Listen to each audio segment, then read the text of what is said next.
58e édition de l'examen d'État en République démocratique du Congo, évolution, recul ou stagnation, c'est la thématique de votre magazine Éduc Presse. Madame, Monsieur, bienvenue. J'ai 3 invités sur ces plateaux qui vont tenter de répondre à mes questions. Je m'en vais comme ça vous le présenter.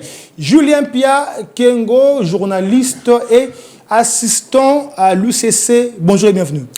Merci Jérès Lumbu de m'avoir encore invité une fois de plus. Merci aussi à mes co-débatteurs qui sont en face. C'est toujours un plaisir de revenir sur ces plateaux lorsqu'il faut informer et puis faire un petit commentaire sur l'actualité. Je crois que le sujet qui sera abordé aujourd'hui, il y a énormément beaucoup de choses à dire là-dessus. Parce que vous parlez du recul, vous parlez aussi des avancées. Oui. Est-ce qu'il y a eu vraiment des avancées? Je ne pense pas. Déjà, vous êtes dans les secteurs, il faut le préciser. Je suis dans les secteurs, mais je vais faire des analyses qui sont vraiment objectives. Je ne veux pas dans les sentiments. Parce que lorsqu'on va souvent dans les sentiments, on n'aide pas les autorités à prendre des bonnes décisions. Merci beaucoup, Julien Piakem. Il faut aussi préciser, vos étudiants vous suivent en ce net moment. Jancy Kimbangu, journaliste, conseiller en communication de plusieurs politiques et puis doctorant. Bonjour et bienvenue. Bonjour Jurès, je suis très content de revoir encore ces plateaux qui m'a toujours... Après beaucoup de refus. Non, c'est pas des refus, vous savez, j'étais vraiment très secoué par... Quand la République vous attire. Un emploi de temps qui était vraiment surchargé. Oui. Mais bon, je me suis dit aujourd'hui, peu importe le temps, je devrais être là, parce que c'est un plateau qui nous permet de réfléchir République démocratique du Congo, parce que ces plateaux a des sujets intéressants qui pourront nous aider, les décideurs, de prendre des mesures vraiment adaptées aux besoins du développement que notre pays a vraiment besoin. Donc, voir un plateau rempli des intelligences comme ça me rassure que le débat sera vraiment à la hauteur. Merci beaucoup, Jancy Kimbangu, amigo Sakasaka. Bonjour et bienvenue, vous êtes journaliste, et puis voilà, vous avez beaucoup de casquettes. D'autres casquettes, je cache. Mais bonjour et bienvenue. Bonjour, merci beaucoup, c'est toujours un plaisir d'être... Les gens me posent souvent cette question, pourquoi quand j'aborde une thématique ayant trait avec la ville, province de Kinshasa, amigo ne rate jamais. Et puis il a un discours très pointu, très poignant vis-à-vis des autorités. Mais parce que la ville est mal gouvernée. Voilà, vous êtes égal à vous-même. Mais oui, on va applaudir quand les choses vont s'améliorer. Tant que ça ne s'améliore pas, on va toujours dénoncer. Merci beaucoup, amigo Sakasaka. Pour vous qui nous rejoignez, c'est votre magazine Éduc Presse. La thématique du jour, je l'avais dit, à la genèse de ma prise de parole, 58e édition de l'examen d'État en République démocratique du Congo. La question qui trotte dans les esprits de plus d'un Congolais, est-ce qu'il y a de l'évolution, du recul ou nous sommes en train de stagner? Mes invités vont répondre à cette question. Julien Piakengo, 57 ans après, on peut dire que le système éducatif RD congolais produit-il de diplômés de qualité aujourd'hui? Bon, je vais être vraiment objectif. Prenez votre temps. Je pense qu'à ces jours, ce serait quand même de mauvais goût de dire que la qualité des diplômés que nous avons aujourd'hui satisfait à la République. Je pense que ce serait vraiment de mauvais goût de le dire ainsi. Ce que moi je pense, c'est qu'on ne peut pas aussi nier en totalité, à 100%, qu'il n'y a pas eu d'efforts qui ont été fournis durant tous ces temps. Mais il faut maintenant sectionner dans quel domaine, dans quel secteur où on peut dire ici il y a eu des avancées et dans quel domaine où on estime qu'il y a eu du recul. Je vais être un peu plus clair dans les détails. Oui. Les avancées, il y en a eu. Je prends les domaines de l'accès à l'éducation. Très bien. Si vous faites un pas en arrière, vous allez vous rendre compte que l'accès à l'éducation, il y a 5-10 ans, n'est plus au même titre qu'il y a aujourd'hui. C'est-à-dire, aujourd'hui, vous avez beaucoup d'élèves, beaucoup d'enfants qui sont à l'école. Et si vous regardez les statistiques de l'examen d'État 2024, il y a eu un bond qui a fait en sorte qu'aujourd'hui, on est à plus de 41 ou 42% d'accès des filles. Mais si vous faites un recul d'ici 10 ans, les filles, c'était vraiment pratiquement impossible de voir ne fût-ce que 20% des filles à l'école. Et donc ça, ce sont des avancées. Mais ce n'est pas significatif. Il y a plus de reculs que des avancées. Les reculs se trouvent à quel niveau? Si vous prenez seulement, d'abord, les taux de participation à l'examen d'État, par exemple, de l'année passée jusqu'à cette année, il y a eu un recul. Je prends seulement les 2 années, un recul de presque 5%. Donc, ce qui signifie que le travail qui devait être fait les années passées, pour faire avancer les choses, n'a pas été fait peut-être de la même manière cette année. Mais il n'y a pas que ça. Mais là où je vais vraiment beaucoup insister, c'est au niveau de la qualité. Les universités congolaises aujourd'hui souffrent des produits qui viennent du système éducatif. C'est même une question que j'avais prévue pour vous, Gilles. Vous anticipez. Au niveau du primaire et du secondaire. Oui. C'est de la souffrance. Vous imaginez les enfants qui vont à l'université, il y en a même qui ne savent pas. Je prends un cas le plus banal. Écrire l'hymne national. Je dis bien l'hymne national de la RDC. Vous donnez un papier à un enfant qui vient du niveau secondaire, vous dites, écrivez-moi l'hymne national de la RDC. C'est que nous chantons, nous répétons à chaque fois quand il y a des événements. Mais vous lisez ce qui est écrit, vous demandez, est-ce que nous chantons ou c'est que nous mimons? Bon, non, j'ai choisi de dire ce que nous chantons. Et vous allez vous rendre compte que la qualité pose un vrai problème. Nous louons la gratuité de l'enseignement. Oui. Moi j'étais ici à la Genèse, j'ai vu la gratuité de l'enseignement commencer quand le président Félix a décidé de mettre en place cette politique. Une bonne chose, parce qu'aujourd'hui, beaucoup sont revenus à l'école. Même ceux qui n'avaient pas les moyens, aujourd'hui, sont en train d'étudier.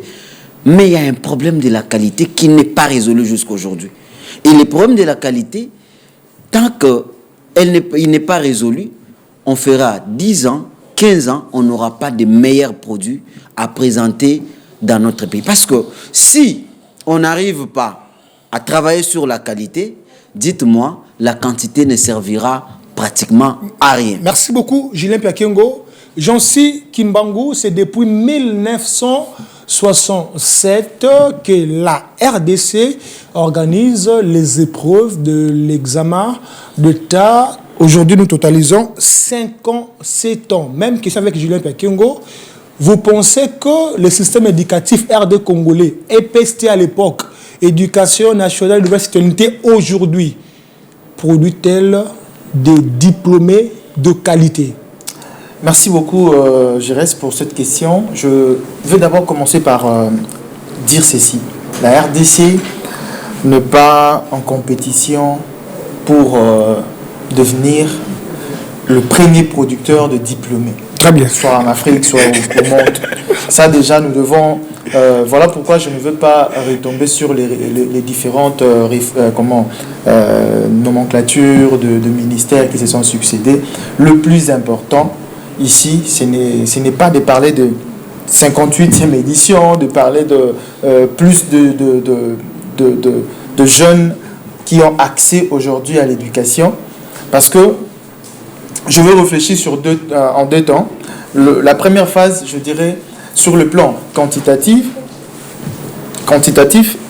comme Julien l'a dit, nous pouvons dire qu'il y a quand même eu évolution. Parce que si vous parcourez les différents palmarès, vous verrez que le nombre des diplômés ne fait que augmenter. Mais est-ce que la RDC a besoin de produire les diplômés? Je dirais directement non.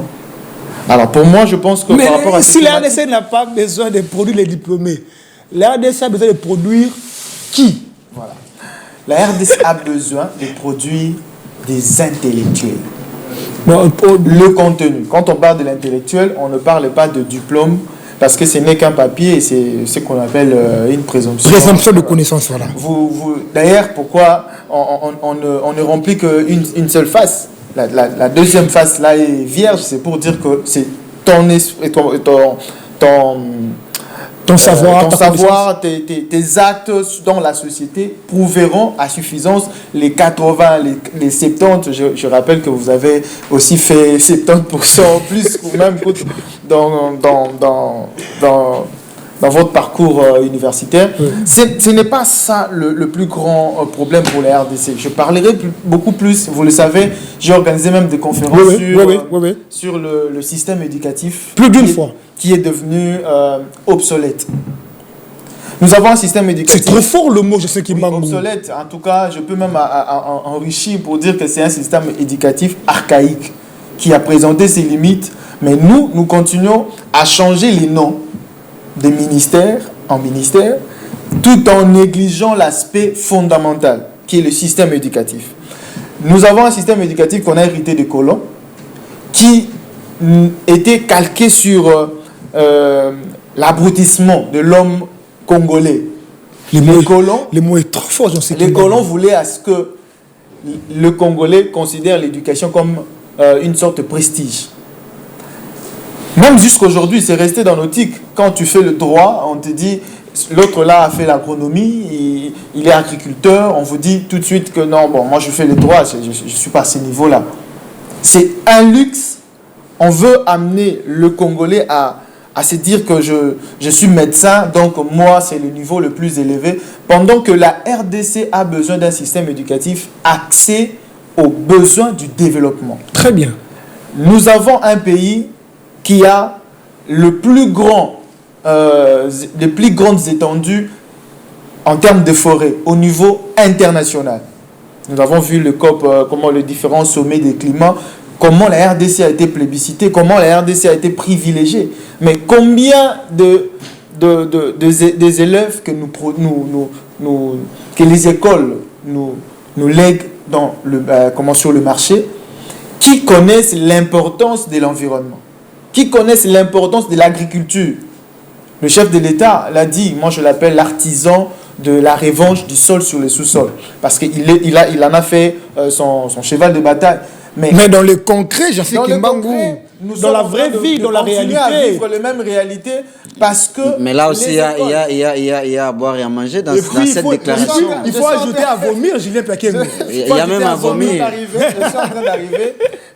Nous avons un système éducatif. C'est bien bon d'avoir... Aujourd'hui, je suis fier. Hier, on m'a appelé que mon neveu... C'est mon fils, mon neveu, qui a fait, je crois, 60%. Oui. Je l'encourage, je le félicite. Mais je dis, bon, avec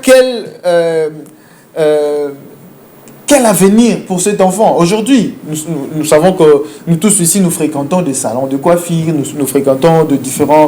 Vous verrez que le plus grand nombre de diplômés sont dans les salons de coiffure. Oui. Pourquoi? Parce que nous avons un système éducatif qui forment des gens juste pour les amener à dire que je suis diplômé. J'ai même entendu parler de quelqu'un hier qui festoyait, il dit, bon, enfin, je suis diplômé. Et après? Enfin, je suis diplômé. Donc, c'est la fin. Voilà. C'est la fin du monde. C'est le point le plus culminant de sa vie. Et quand tu es diplômé, c'est pour servir à quoi? Le pays a besoin de ces Congolais-là qui vient avec cette rage de changer les choses. Je suivis récemment ici Vous chutez déjà? Oui. Oui. J'ai suivi récemment un inventeur de drones. Oui. Malien, je crois, un jeune Malien qui a inventé des drones agricoles, des drones pour repérer géographiques, je crois. Bon, je ne suis pas technicien, mais ce qui m'a retenu là, c'est que c'est du début à la fin de son invention, il n'a pas fait mention ou fait recours à de pratiques occidentales. Il a travaillé de fond en comble son invention. Et moi, je me dis, si l'Afrique serait révoltée dans ce sens-là, nous aurons une république. Surtout nous, la RDC. Nous sommes un plus grand pays, le plus puissant pays que nous avons toujours, nous cesserons de dire, comme tu l'as dit, nous chantons, mais nous devons maintenant faire en sorte que nous vivions notre hymne national. Qui est toujours conjugué au futur. Nous sommes en train de nous dire ça. Ça c'est parce que la vie est dans le futur, la vie n'est pas dans le passé. Il y a même quelqu'un qui dirait on doit modifier l'hymne, ça doit être au présent. Bon, la modification ou pas, moi je parle ici de système éducatif. C'est la base de tout. Merci beaucoup. Nous pouvons changer les ministres, nous pouvons changer de nom, mais si les systèmes éducatifs restent intacts, nous resterons colonisés parce que ces systèmes éducatifs que nous héritons étaient calqués sur, je l'ai dit, l'abrutissement de l'homme congolais et le maintien de cet homme congolais avec cette idéologie-là. Amigo Sakasaka s'impatiente déjà. Il a écrit beaucoup de choses. Parce que ici, nous sommes en train de réfléchir. Oui. Comme j'ai vraiment aimé l'introduction de Julien, il dit nous devons être vraiment scientifiques. Oui. En tout cas, il ne faut pas qu'on monte nos tendances. C'est vrai qu'on peut appeler même hier, quand je vous ai appelé, je vous ai dit la chose que j'ai dit. En tout cas, la sélection que je ferai aujourd'hui, c'est vraiment une sélection des personnes réfléchies. Amigo Sakasaka, je suis à vous. Même question. Aujourd'hui, il n'y a pas beaucoup de questions. On réfléchit pour aider les autorités. Je pose ma question. Je pose ma question. Oui, vas-y. 57 ans après, vous avez vécu pratiquement de toutes les couleurs. Voir les diplômés, j'ai même envie de dire naître au jour le jour. Mais sur le plan de la qualité, les diplômés d'autrefois et les diplômés d'aujourd'hui, j'ai comme l'impression c'est le jour et la nuit. C'est quoi le problème? Tout à fait. Déjà, il faut répondre à cette question qu'il y a recul. Okay. En tout cas, il n'y a pas des avancées. Par rapport au il n'y a pas des avancées. Oui, par rapport au taux, c'est la démographie. Hein, et bon, si je peux rejoindre Julien Plaquet, qui est très équilibré. Il faut sectionner, oui. Bien que maintenant, on a de recul. Moi, je parle plutôt de stagnation. Oui, en tout cas, Julien pas dit il y a de l'avancée, on stagne si on recule. C'est très bien partagé. Moi, je parle vraiment du recul. Okay. Les avancées, on peut les voir avec le taux des filles, comme Julien vient de le dire. Très bien. Parce que maintenant, on a vraiment des filles qui sont à l'école. Même le taux de réussite pour cette année, ce sont les filles. Oui, il n'y a que ça. Mais ça aussi, c'est la démographie et il y a plus de monde. Okay. Mais c'est un recul. Recul pourquoi? Parce que tout système éducatif répond aux besoins du pays. Très bien. Vous voyez, vers les années 50, 60, les systèmes qu'on a mis en place, c'était par rapport aux besoins du pays. Voilà pourquoi les diplômés de l'époque étaient déjà aptes à être sur le marché professionnel. Hein, on a vu comment on les appelle, des A4 ou les D4 qui savaient très bien lire et écrire. Ma mère aujourd'hui a 65 ans, elle a que le certificat de l'école primaire. Voilà. Et peut-être elle est même enseignante. Elle a fait une carrière, je dis, pas comme ceux qui font aujourd'hui.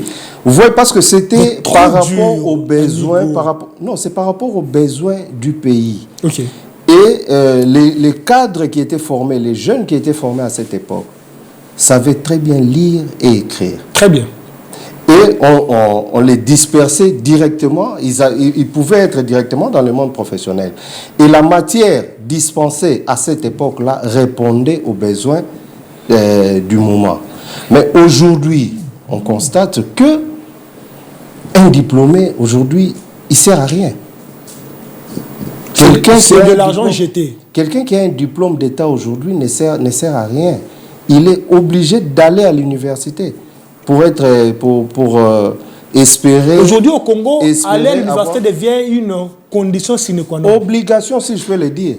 Si vous voulez trouver un emploi aujourd'hui, il faut faire l'université.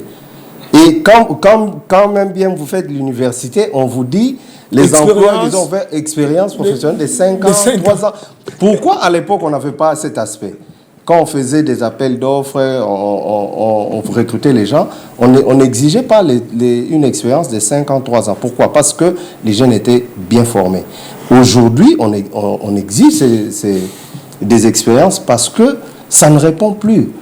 Donc la solution aujourd'hui, c'est de tout refaire. Ce n'est même pas de revoir, il faut refaire carrément ces systèmes. Dur, mais il faut non, c'est pas dur. Il faut refaire. On fait face à la réalité. On doit faire face à notre réalité aujourd'hui. Il y a des matières aujourd'hui qui ne servent plus à rien. qui ne s'adaptent pas aux réalités du pays. Je vous donne un exemple. Parlons un peu de cette option, biochimie, voilà. Littéraire. Voilà. Quelqu'un qui finit en biochimie aujourd'hui, il fait quoi? Littéraire. Déjà aujourd'hui, on pédagogie à la limite, il peut donner cours à l'école primaire. Si on se base sur les statistiques actuelles, c'est 900 combien qui ont prépare aux États? Plus de 900 000. Près d'un million.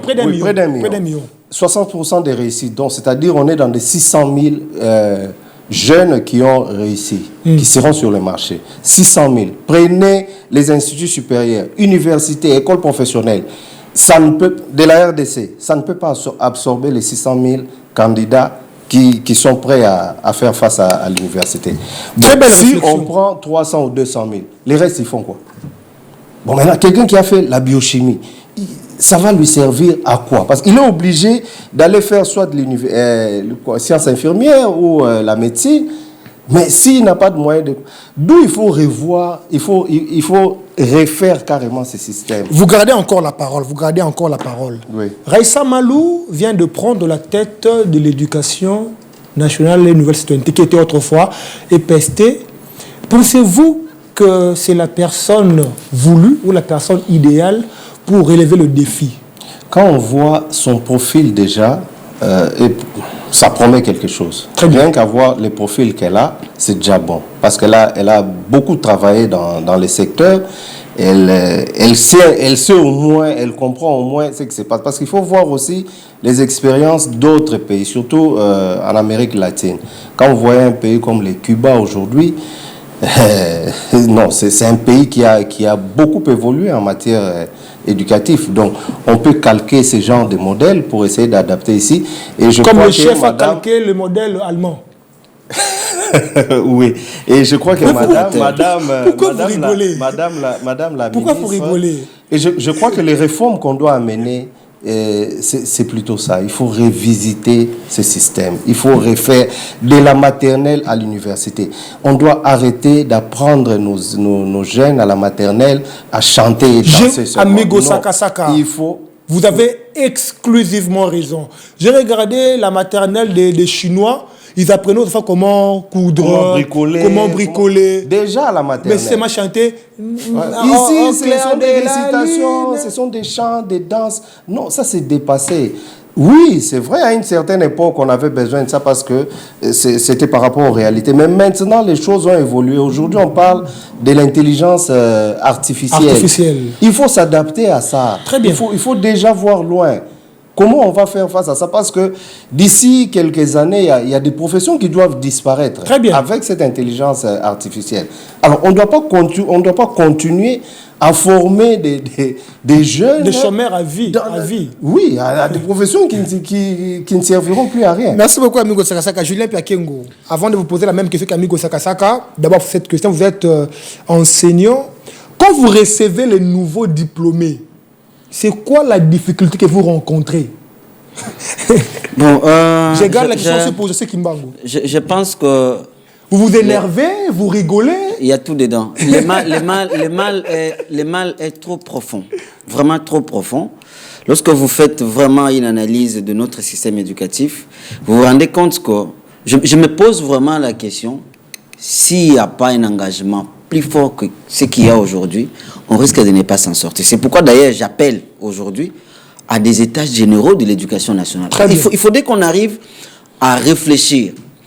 Mon frère ici l'a dit, au tout début, les colons, lorsqu'il a mis en place le système éducatif, c'est parce qu'il y avait un besoin. Ouais. Et ces besoins-là étaient qu'au moment où l'indépendance du pays, le pays a accédé à l'indépendance, il n'y avait pas assez d'intellectuels. Il n'y avait pas beaucoup de gens qui avaient vraiment étudié. Donc il fallait maintenant voir dans différents secteurs de la vie, il fallait d'abord former des enseignants. C'est pourquoi vous avez eu la pédagogie, il fallait former des gens de lettres, il fallait former. Et c'était adapté à la réalité de l'époque. Tout à fait. Mais aujourd'hui, est-ce que la même réalité tient aujourd'hui? J'ai dit non, ça ne tient plus debout. Donc c'est pourquoi il faut revenir, il faut réfléchir. Vous avez les cours d'histoire jusqu'aujourd'hui qui enseignent à des enfants l'histoire de Napoléon, l'histoire de... La Révolution française. On s'en fout de tout ça. Julien, c'est trop fort. Non, on s'en fout de tout ça. J'aimerais avoir un contenu de l'histoire aujourd'hui. Kimpamvita. Voilà, qui met l'accent sur le royaume Congo, le royaume Luba. Ça, c'est notre histoire à nous. Et tant que nous n'allons pas comprendre tout ça, et c'est d'ailleurs l'image de beaucoup de domaines dans la société congolaise. Il n'y a pas que le système éducatif. Si vous regardez au-delà du système éducatif, c'est toutes les instances de socialisation qui sont tombées, qui vont dans le sens d'éduquer, d'instruire. L'éducation aujourd'hui, quand vous allez à la famille, c'est presque inexistant. Des parents qui ont abandonné, des jeunes qui suivent ce qu'ils veulent suivre, même parfois à la télé. Non, permettez-moi de finir. Il y a un temps, vous étiez en train de mener une bataille, un combat. Vous disiez autrefois que si nous ne faisons pas attention, même nos langues, nous allons le perdre, disparaître. Oui. Ça va dans le même contexte. Exactement. Pourquoi je l'ai dit? Il y a une réforme de l'éducation. On a une réforme ici au ministère de l'Éducation nationale qui a mis en avant les langues, nos langues dans l'enseignement. Très bien.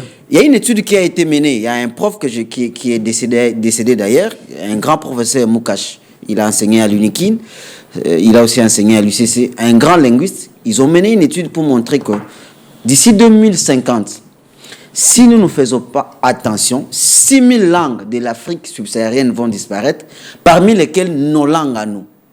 Et cela est dû à quoi? Du fait qu'il n'y a pas un système de médiation, de transmission. Très bien. Aujourd'hui, vous avez de jeunes gens, des enfants, qui ont honte de parler leur langue. On va me dire que Très bien. Et ça, c'est un grand danger. Ça fait en sorte qu'il n'y a que nos parents, la génération de nos parents aujourd'hui, Akin principalement, qui parlent encore ces langues-là. Oui. Et les jeunes n'en parlent pas. Donc d'ici 10 ans déjà, des jeunes ne vont même pas parler Chiluba. Moi, je me rappelle. Des jeunes ne vont même pas parler Swahili. Moi, je me rappelle même à un moment, quand j'étais encore chez les parents, mon père avait institué, si tu veux me demander une chose, il faut parler en Chiluba. Et ça, c'était compliqué. Non, mais c'est une manière pour les parents de transmettre des générations à des générations à comprendre les valeurs. Très bien. Et ça, c'est aussi de l'éducation.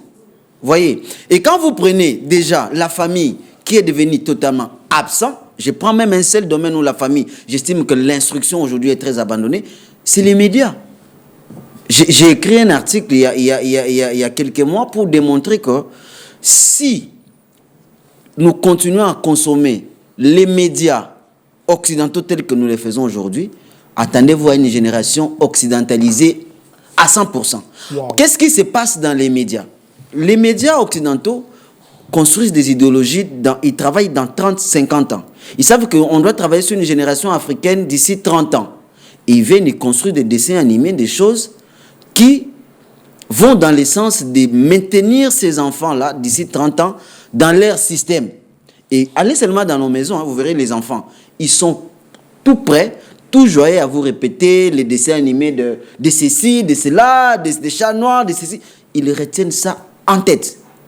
Et chez nous, qu'est-ce qu'on fait? Rien. Moi, je pense d'ailleurs, il faut des réformes dans les secteurs médiatiques où il faut créer des dessins animés purement africaines, congolaises, et qui mettent en place. Vous gardez encore la parole, vous parlez tellement bien, vous gardez encore la parole. On comprend que le besoin est réel. Le problème est tellement profond qu'on ne s'imagine pas. Aujourd'hui, Raissa Malou dirige notre secteur de l'éducation nationale nouvelle citoyenneté. Comme Amigo l'avait dit il y a quelques secondes, vous avez la même question.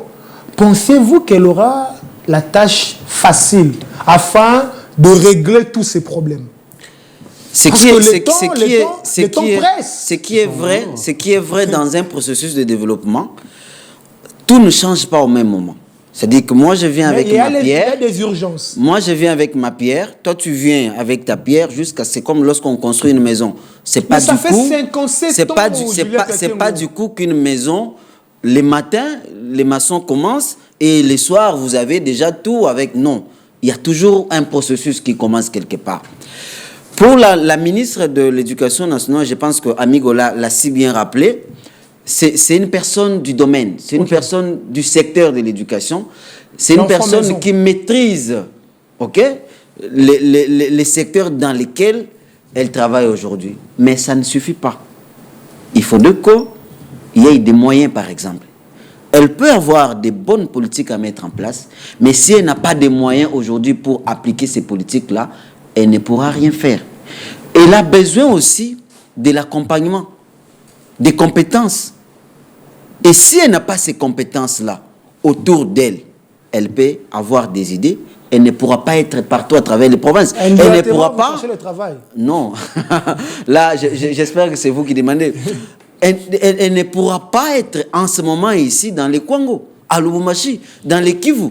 Elle doit avoir des personnes autour d'elle qui ont la même vision, la même idéologie pour faire avancer les choses. Et dès lors qu'elle n'a pas ces personnes-là, c'est compliqué. Et je vais finir 3 secondes. Sur un détail qui a été dit sur ces plateaux ici. C'est qu'aujourd'hui, on n'a pas besoin de former des diplômés.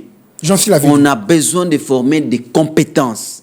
Parce que dès lors qu'on ne forme pas des compétences, vous aurez 1000 personnes, 10 000, 600 000 sur le marché. Mais pour faire quoi? Pour faire quoi? Ils vont faire des cabines, ils vont aller dans les salons de coiffure. Mais est-ce que ça résout les problèmes? Ils vont jouer Paris-Foot, ça ne résout pas les problèmes. Au contraire, il faut des réformes qui sont courageuses. D'abord, il faut drastiquement revenir à des options. Et vous imaginez, nous sommes l'un des pays qui produit le plus les minéraux au monde. Mais dites-moi, aujourd'hui, quelle est la valorisation que nous faisons des options qui vont dans les sens? Il n'y en a pas. Mais comment voulez-vous à ce que la formation que nous donnons soit adaptée à nos réalités si nous ne prenons pas en compte ce que nous sommes? Il y a des gens comme les Plamervie, elle fait littéraire, et puis dans la vraie vie, caméra woman. C'est compliqué d'avancer dans un système comme ça. Il faut du courage. Je peux même aller à l'extrême de ce qu'Amigo a dit. Il faut tout casser et reconstruire les choses avec un peu de volonté. Mais cette fois-là, en associant les instances de socialisation, la famille, l'école, comme on le dit ici, mais aussi les églises. Parce qu'il y a même des églises aujourd'hui qui ont abandonné. Il y a des églises aujourd'hui qui déroutent même l'éducation des enfants. Et ça, si on ne prend pas en compte tout cet ensemble-là, l'école peut faire son travail, mais quand l'enfant rentre à la famille, on lui dira autre chose, ça sera peine perdue. Merci beaucoup, Gilles Pakengo. Josie Kimbangu, à l'époque, Steve Mbikai disait qu'on devrait mettre de côté cette affaire de diplôme d'État. Parce que selon lui, je rapporte ces mots, selon lui, nous formons des diplômés qui ne sont pas compétents. Bon, est-ce que c'est l'une des solutions? Je pense que c'est trop extrême. Si j'étais son conseiller, je le soutiendrais à 100%. C'est trop dur, s'il te plaît. Le diplôme, Julien l'a dit ici, nous formons des diplômés pour quoi faire? Je pense que c'était juste une formule, une manière de dire que pas vraiment supprimer les diplômes, mais de mettre un peu plus d'accent sur la compétence, le côté qualitatif. Mais moi, ce que je voulais, avant de réfléchir, j'ai vu que c'était une question que je voulais ramasser ici, parlant de la ministre, notre actuelle ministre. C'est elle qui est maintenant la tête de l'éducation nationale. Je voulais vraiment regarder droit dans les yeux. La caméra là devant vous. Voilà. Lui dire que parmi les réformes urgentes qu'elle doit, je dirais même demain, commencer à réfléchir. Je sais que c'est vraiment quelqu'un qui a de la maîtrise. Elle a aussi son plan. Mais si elle veut vraiment rester dans les annales historiques de ces pays ou de ces ministères, elle doit entreprendre des réformes urgentes sur le système éducatif. En faisant quoi concrètement? Il doit réunir, c'est pas pour trouver des emplois ici, vous l'avez déjà. Mais il faut réunir les experts. Si elle fait appel à vous, oui, vous n'allez pas refuser quand même. Les experts. C'est pour la nation. Oui, les experts, nous avons étudié pour le pays. Très bien. Déjà, un universitaire, ce n'est pas quelqu'un qui étudie avec l'esprit prestigieux, tout ça. Je vais impressionner les gens. Il faut réfléchir pour le pays. Très bien. L'université doit vraiment reprendre sa place comme de productrice de intelligences nationales et internationales. Très bien, continue. Donc, je voulais dire que parmi les réformes urgentes que la ministre doit impérativement mettre dans ses priorités, c'est la réforme du système éducatif qui sera vraiment, je le répète, calquée aux besoins du développement. La République démocratique du Congo a besoin d'intelligences qui réfléchissent sur, par exemple, les questions liées à nos terres, comment produire, parce que la famine, je ne veux pas vraiment être trop pessimiste, on nous dira que d'ici des années à venir, nous manquerons beaucoup en termes de nourriture. Mais si déjà, au départ, nos élèves ou les étudiants, parce que ça fait partie toujours du système éducatif, sont beaucoup plus poussés à réfléchir à être intéressés pour faire les facultés comme agronomie et la géologie. Ça va vraiment aider notre pays. Parce que c'est ça le besoin actuel de notre pays. Merci produire la nourriture. Produire des intelligences qui réfléchissent sur nos volcans, par exemple. Nous n'avons pas de volcanologues, je l'ai toujours dit, mais nous sommes un pays qui est vraiment à tout moment entouré par nous attendons que ça, voilà. ça dégénère. Il y a des soucis, nous tournons vers l'Occident pour faire appel à je sais pas, à OMS, tout ça, pour venir résoudre ce problème. Mais nous devons soit faire appel à ces professeurs, ces spécialistes, pour venir former, avec le frais de l'État, former des volcanologues ici dans notre pays.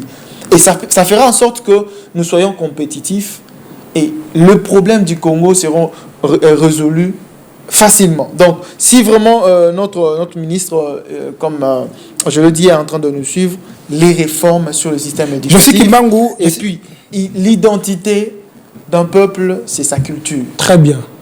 Nous sommes aujourd'hui secoués par la francophonie. C'est parce que la France débourse de moyens pour que sa langue soit répandue dans le monde. La francophonie n'a pas seulement de projections ou de projections beaucoup plus politiques, mais c'est beaucoup plus politique, mais aussi culturel. Oui. Pour véhiculer... La France veut faire en sorte que sa culture soit répandue dans le monde. Et puisque j'ai vraiment aimé l'autre fois quand le président français était venu ici, notre président lui a rappelé qu'ils doivent arrêter leur approche paternaliste, parce que la RDC c'est un pays souverain, un pays continent. Déjà par rapport à la superficie, nous ne pouvons pas recevoir ou gober de la France tout ce que la France mijote. Merci Jean-Cyr Kimbangu. Nous devons aussi importer notre culture, débourser de moyens pour notre culture, et ces réformes doivent être soutenues par le média. Merci beaucoup Jean-Cyr Kimbangu. Pour vous qui nous suivez, c'est votre magazine Éduc Presse. Lentement mais sûrement nous arrivons à la fin. Il nous reste 2 petites questions. Amigo Sakasaka, je commence avec vous. Il y a des diplômés qui nous suivent en ce net moment. Si vous devrez les conseiller pour opérer un choix à l'université, vous devez faire quoi? C'est que c'est une question un peu difficile, mais si vous devez par rapport parce que vous le mettez dans les difficultés. J'en ai dit une chose importante ici. C'est pas d'orienter. Le système doit répondre aux besoins du pays. Oui, mais... je vous pose ma question. Par rapport aux besoins du pays, s'il faut orienter les diplômés, ils doivent aller dans quelle faculté? Actuellement, on n'a pas le choix. Ils doivent faire l'université. Peu importe la faculté, ils doivent aller à l'université. Mais allez faire quoi? Mais s'ils veulent avoir un emploi, ils doivent présenter un diplôme. Mais pas seulement emploi, mais pour répondre aux besoins du pays. Mais c'est ça, les besoins du pays, c'est ça. Tu dois passer à l'université pour faire quoi? Et revenir dans n'importe quelle faculté. Parce qu'aujourd'hui, on demande études faites, gradués, licenciés. Donc, ils sont obligés de faire l'université. Bonne chance à eux, s'ils peuvent en trouver ou s'ils en auront les moyens.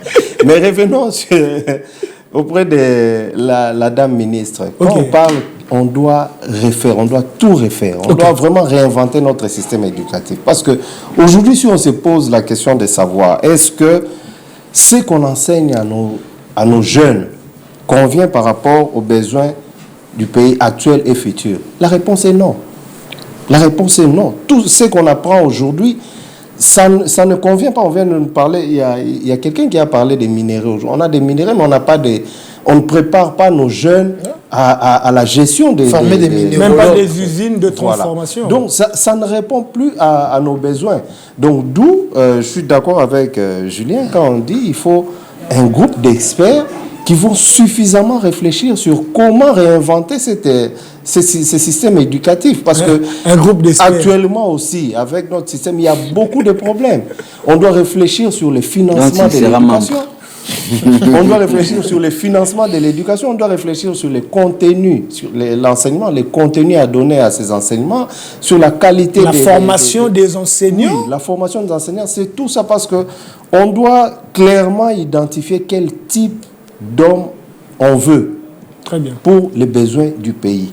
Et notre système doit être calqué par rapport à cela. Merci beaucoup, amigo Sakasaka. Julien Piakingo, étant qu'enseignant, beaucoup de jeunes vous apprécient. Beaucoup de jeunes vous apprécient à Kaouka, Matongé, un peu partout là-bas. Ces jeunes vous suivent en ce net moment. S'il faut les orienter, aller à l'université, c'est pour faire la communication comme vous, faire le droit comme Maître Marcel Mwanza, ou faire quoi ou aller à l'ISTA, comme Kalem Mukendi. Je pense d'abord... pour tout le monde. Ouais, ça c'est un détail important, mais je pense que les choix, ça ne se fait pas au moment où on veut aller à l'université. Très bien. En fait, ce n'est pas le moment de faire les choix. Les choix d'aller à l'université, c'est un travail de suivi que les parents font depuis un certain temps. Ils voient l'évolution. Est-ce que les parents le font toujours? C'est là le problème. C'est-à-dire il y a des parents qui ne comprennent pas les rôles qu'ils doivent jouer au sein de la République. Et c'est d'ailleurs, en passant, je l'ai dit, très souvent lorsque nos sœurs vont dans les mariages, elles ont parfois le temps de parler avec les mamans, les tantes. Elles apprennent au moins ce qu'elles vont faire dans les mariages. Voilà. Ça n'a jamais été le cas pour les hommes. Les hommes arrivent dans les mariages comme des voyous, comme de... Vous vous débrouillez là-bas. On se débrouille là-bas et personne n'apprend à qu'est-ce qu'il doit faire. Je sais qu'il m'a lâché un petit sourire là. Donc, ce qui signifie que les parents doivent prendre conscience de l'éducation et l'instruction qu'ils doivent donner aux enfants. C'est un travail de suivi qui doit être fait. Dès que vous faites entrer l'enfant à l'école, vous regardez quelles sont les tendances et ses habitudes. Et même, c'est que l'enfant, parce que moi, il arrive des fois quand vous parlez avec certains enfants, ils vous disent, non, moi je vais devenir médecin, moi je vais devenir...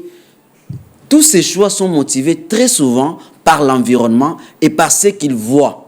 Okay. C'est-à-dire, lui, il voit un médecin, un jour il est parti à l'hôpital, il a vu un médecin qui a traité, non, moi je vais devenir comme médecin. Mais est-ce que ces capacités vont dans le sens de devenir médecin? Non, peut-être. Donc, il faut un travail. Pour ces parents qui imposent. Non, je vais y arriver. Donc, il faut un travail. Je vais y arriver. Oui. Il faut un travail de suivi qui permet aux parents de voir quels sont les désirs de l'enfant et sont motivés par quels facteurs et quelles sont les aptitudes de l'enfant. Est-ce que l'enfant est intelligent dans tel domaine de telle sorte qu'à l'orienter à faire ceci ou cela. Dès lors que ces choses-là ne sont pas mises en commun pour former à l'enfant ce qu'il doit être exactement, on va perdre le temps. Et très souvent, qu'est-ce qu'on fait? C'est qu'il y a des parents qui estiment qu'ils ont déjà dans leur tête imaginé la structure familiale d'ici 50 ans, 20 ans. Et ils ont déjà identifié les secteurs dans lesquels les enfants vont travailler. Ils disent, tel enfant, il sera médecin, tel enfant, il sera avocat, tel enfant sera journaliste. Et ça, sans l'aval de l'enfant. Il arrive par moment que l'enfant a besoin de s'exprimer autrement.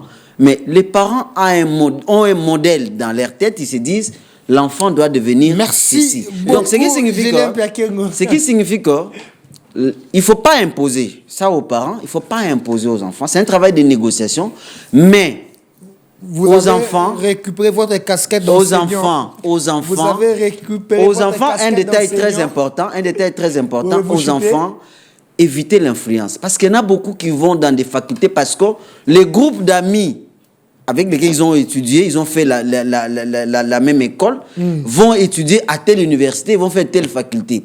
Et les influences là existent énormément. Vous voyez des enfants, des élèves qui vont se jeter dans une université, dans un domaine où ils n'étaient pas préparés à ça.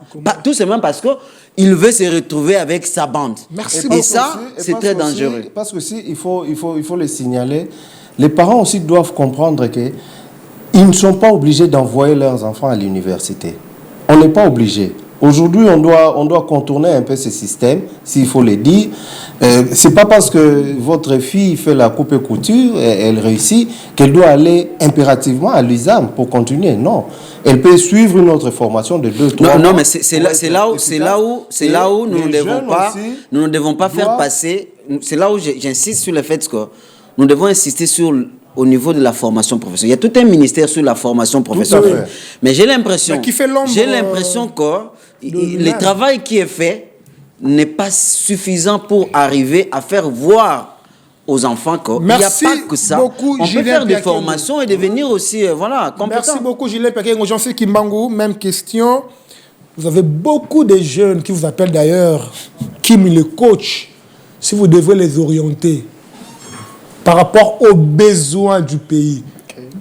Vous souhaiterez que ces jeunes fassent quoi à l'université? Quelle option? Quel département? Quelle faculté? Vous suivez à l'IFASIC pour faire le journalisme politique extérieur, presse écrite? Déjà, il y a 60%. Hein. Oui. 60%, donc ils sont plus de 600 000. Je ne vais pas les orienter tous dans une même faculté ou deux facultés. Ce sera impossible. C'est comme ça qu'on a dit, le plus grand travail, c'est d'abord l'État, avant que nous puissions venir stimuler les élèves à suivre tel ou tel chemin. Ce que je veux dire ici est que j'en ai eu déjà moi-même personnellement avec mon cousin, mon petit frère, qui est aujourd'hui ingénieur agronome et puis qui gagne bien sa vie. Mais c'est parce que je lui avais dit qu'il faut s'orienter dans ces terrains-là. Très bien, mais une belle orientation. Des très très gros conflits, et je dirais presque interminables. C'est jusqu'à ce qu'ils comprennent en deuxième licence, quand il défendait à l'UNIKIN, qu'il m'a dit non, grand frère, je ne sais pas qu'est-ce que je peux vous donner parce que j'ai compris beaucoup de choses. C'est parce que tout de suite, quand il a quitté l'université, il a trouvé l'emploi.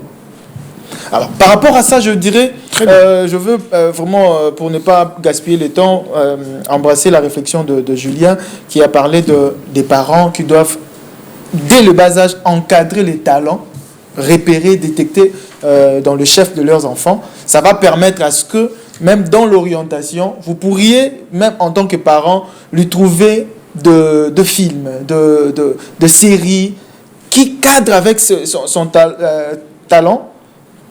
S'il est, par exemple, il a des aptitudes de cuisinier, l'aptitude de... Mais si un garçon commence à cuisiner, on va le têter des... Non, mais aujourd'hui... Non, mais il peut devenir un grand chef et gagner énormément beaucoup d'argent.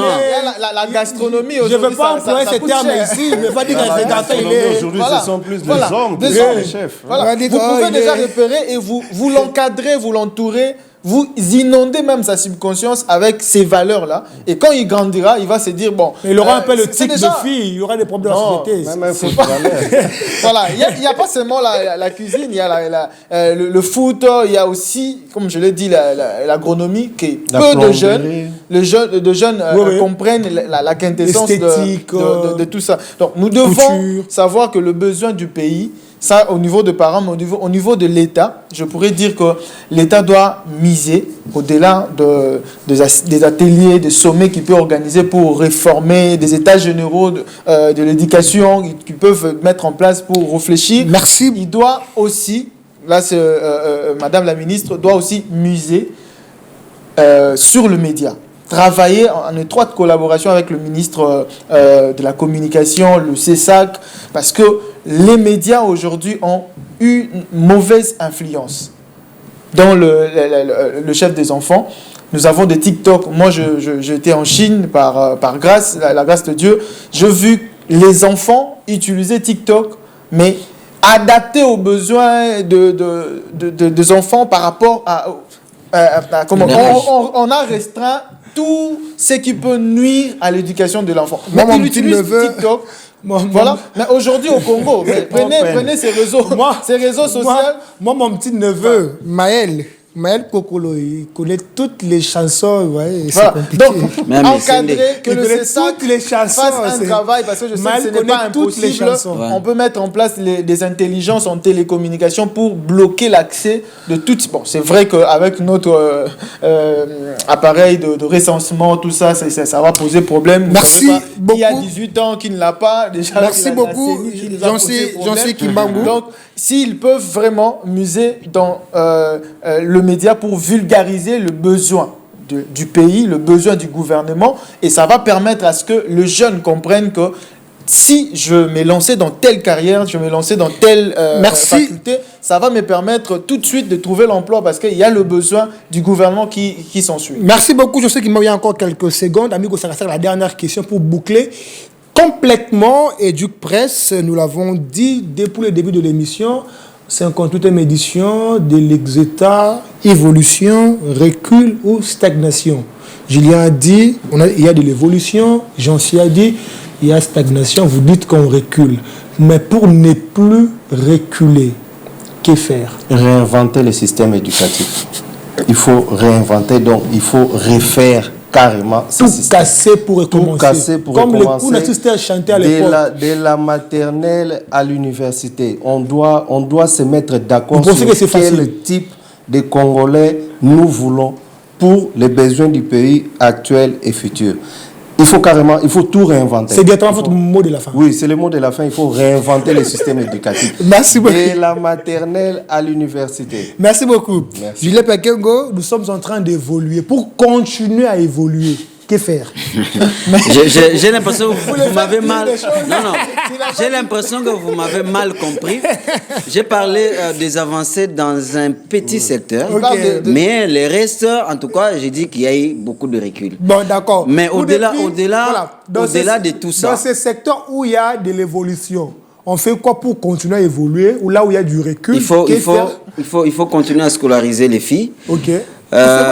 Mais c'est là où j'ai parlé de l'évolution, c'est-à-dire il y a eu l'accès des filles au niveau à l'école, Oui. mais moi je pense que le plus grand problème c'est que ne laissons pas l'éducation de nos enfants au seul système éducatif. C'est un tout complet. C'est dès lors qu'on ne comprend pas que l'éducation que nous donnons aux enfants aujourd'hui commence quelque part et que l'école vient... En fait, l'école, qu'est-ce que l'école fait? L'école vient renforcer ce que l'enfant a appris à l'école. Et l'Église et les autres aussi doivent jouer leur rôle.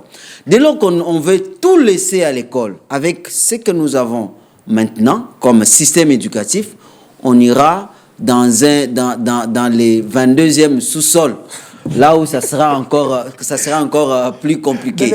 Donc il faut qu'il y ait la contribution de tous les acteurs, au niveau de la famille, au niveau de l'école. Quand je parle de l'école, des enseignants qui doivent être formés, qui doivent s'impliquer, qui doivent être bien payés. Et ça fait, oui, les contenus, avec des programmes qui sont réadaptés par rapport aux besoins. Je crois que tout le monde ici au plateau est unanime du fait que tout doit être adapté aux besoins du pays. Dès lors que ce n'est pas fait ainsi, nous passons notre temps, on est en train de vivre, mais sans réellement profiter de la vie. Merci beaucoup, Julien Pekengo, c'est votre mot de la fin. Et pour ces étudiants qui vous apprécient, qui vous aiment énormément, un mot, un encouragement à ces étudiants? Non, mais ceux qui vont à l'université, ce n'est pas un monde aussi facile, oui. C'est un monde très complexe. Donc, il faut avoir le sens de l'écoute, d'observation et comprendre au tout début. D'abord, avant de comprendre, parce qu'il y en a beaucoup qui viennent avec les agitations d'avoir obtenu les diplômes d'État. Et quand ils arrivent là-bas, dès les premiers semestres, il a 40%, il a 30%. Avec le système LMD, et donc ils deviennent giga. Donc, voilà, là, il comprend la vie. Donc, il faut bien prendre les choses. Il ne faut pas aller dans les prestiges, il ne faut pas aller dans l'orgueil d'avoir fini les humanités. Mais c'est une autre étape de la vie, mais qu'il faut aborder avec beaucoup plus de tact. Merci beaucoup, Julien Pekengo. Jean-C Kimbangu, je vais boucler l'émission avec vous. Vous avez dit qu'on stagne. on fait du surplace. Comme le disait à l'époque, on fait Olomide, toujours rond-point. Pour tout ce qu'on rond-point, tout ça la nini. Bon, ce que je veux dire est que déjà, nos amis qui viennent de décrocher leur diplôme doivent savoir que avant d'embrasser une faculté à l'université, ils doivent prendre vraiment du temps de se renseigner. Ils ont, je crois, 2 mois où ils peuvent vraiment prendre du temps à se renseigner sur différentes facultés. Et tout de suite là, je peux me permettre de le dire. J'ai eu la grâce d'accompagner. J'accompagne le ministre d'État en charge de l'agriculture, Grégoire Mouchaïl Moutombe, qui est un ministre que j'ai découvert encore, bon, je le connaissais avant, mais que j'ai découvert très pratique et très intelligent sur le terrain. Alors, il a une approche que moi, personnellement, je pourrais accompagner par cette émission en disant aux jeunes d'aller dans la faculté de l'agronomie, d'aller vraiment dans cette faculté pour permettre à ce que la vision du chef de l'État qui veut vraiment prendre la revanche du sol sur le sous-sol, et ça va nous permettre de décoller facilement. C'est vraiment un besoin que je présente à tous ces élèves, s'ils peuvent vraiment le faire. Mais quand je parle de stagnation en Chitan, je le dis, c'est par rapport à ces systèmes éducatifs qui a vraiment montré ses limites. Comme nous l'avons dit ici, il faudrait réadapter et que ce soit un système éducatif qui va un système éducatif qui va vraiment utiliser l'approche systémique en mettant en interconnexion les familles, les églises et l'école. Il ne faut pas laisser d'autres entités en dehors. Merci. Sinon, on aura mis en place un système éducatif, mais qui aura toujours des problèmes parce que aujourd'hui, les Congolais écoutent beaucoup plus les pasteurs que les parents à la maison, que les enseignants. Donc, il faut vraiment que l'autorité de l'État s'affirme au travers ce système éducatif afin de propulser un peu notre pays dans le développement que nous attendons. Merci beaucoup, Jancy Kimbangu, prendre le revanche du sol sur les sous-sols. Voilà, madame, monsieur, votre magazine Éduc Presse touche à sa fin. Je dis un grand merci à Julien Piaquet. Vous êtes trop occupé avec les TP, le cours et tout ce qui va avec. C'est pas les sujets du jour, vous nous faites honneur. Je pense que c'est pas de les venir sujets sur du ce jour. plateau. Nous vous disons grand merci. Jancy Kimbangu, grand merci. Amigo Sakasaka, merci infiniment. J'ai dit un grand merci à la grande équipe technique qui a travaillé d'arrache-pied. Je salue et je dis merci à Plamervie et à Dorcas, les caméra-women qui nous ont filmé dans cette émission. Madame, Messieurs, le rendez-vous est pris à la prochaine occasion. Paix et grâce dans vos familles et que Dieu bénisse les RDC. Au revoir. Bonsoir. Il faut le système LMD là.